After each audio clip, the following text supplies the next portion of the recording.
Going over to the Cultural Proud podcast, you have Caitlin Clark hit by 3 players while her teammates seemingly do nothing. Now, I do apologize because usually, it's funny. My mentor says I need to get to the clips as soon as possible when I bring up a segment. However, this is also a clip from the WNBA, which is, for most people, viscerally boring. So maybe with this, I'm kind of delaying something you don't want to see anyway. Now, this is brought to us thanks to Defied L's on X. He says, quote, "What in the world?" And we'll slow it down. And this may very well be the most watch clicked in the WNBA. I mean, it's a very comically low bar when it's slowed down to 0.5 speed. Man, that. Here you can see Caitlin Clark dribbling the ball. Player pushes, geez Louise. The opponent player pokes her in the eye, apparently. Caitlin Clark covers her eyes. She pushes the other player, or they push each other. A ginormous player, I was going to say.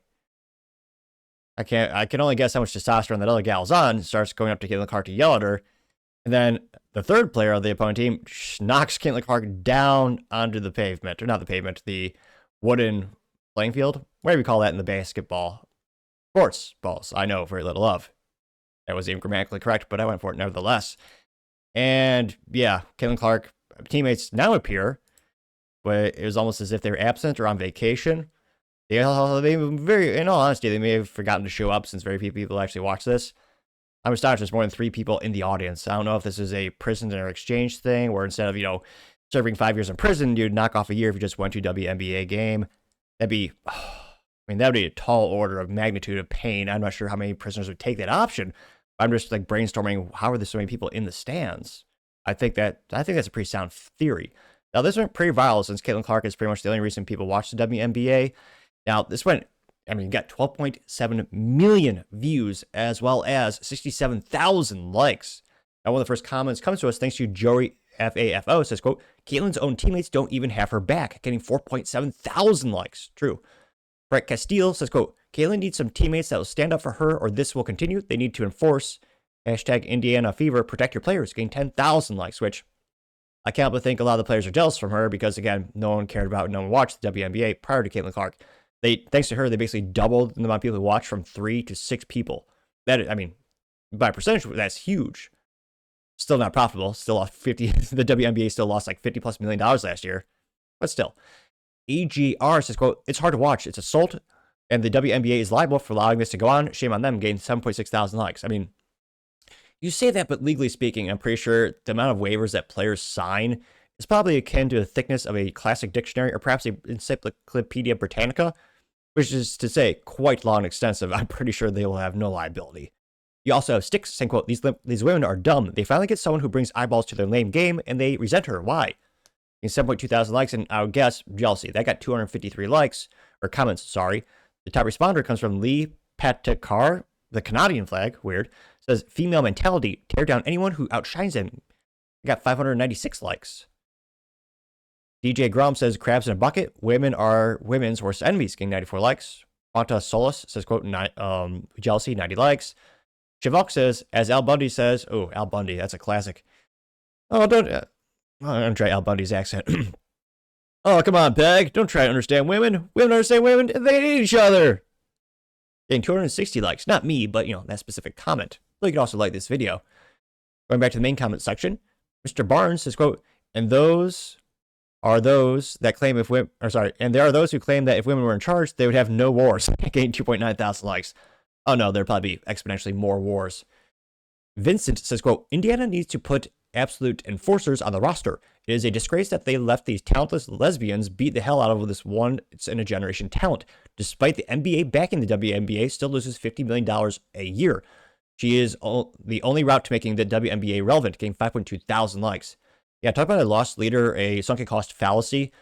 Every year, the NBA wastes millions of dollars. I think it's over $1.2 billion that they've, quote unquote, invested in the WNBA.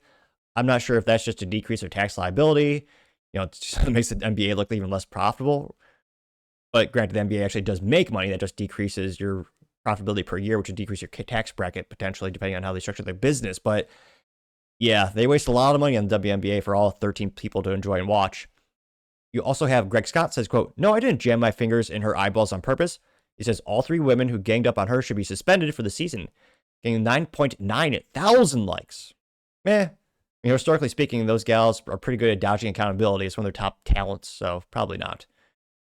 Christopher the Warrior says, quote, the WNBA commissioner should resign today. The refs allowed this should be terminated. Allowing anyone, let alone the biggest draw, to get physically attacked with no ejection or consequences is unbecoming of a pro basketball league getting 12,000 likes, which I agree. I just laughed because they used the word pro.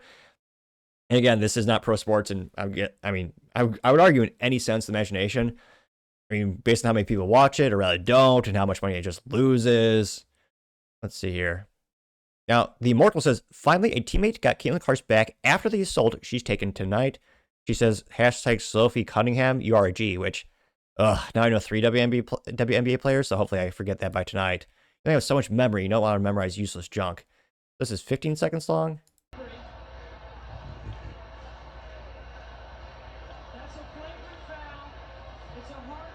Holy crap. Yeah, that big old, well, African-American lesbian, most likely. Well, I could tell the first part, rather the second part. But yeah, you have one player blocking another player. The other opposing player comes up and tries to choke her out. Jeez Louise. Yeah. The WNBA, the ass of class. Though, ironically, they actually don't have good asses. Some would say. I wouldn't be that crass, of course. Although what would Trump say if he's watching WNBA? Such a boring sport. There's just so much money. They don't have good asses. It's the opposite of volleyball. At least volleyball, you see some action in terms of the quality of the talent of the squats. You can see them work out. These guys look frumpy and boring. They can't even dunk. I mean, I'm guessing Trump may say something to that effect. But in all seriousness, they, attack each other and yeah.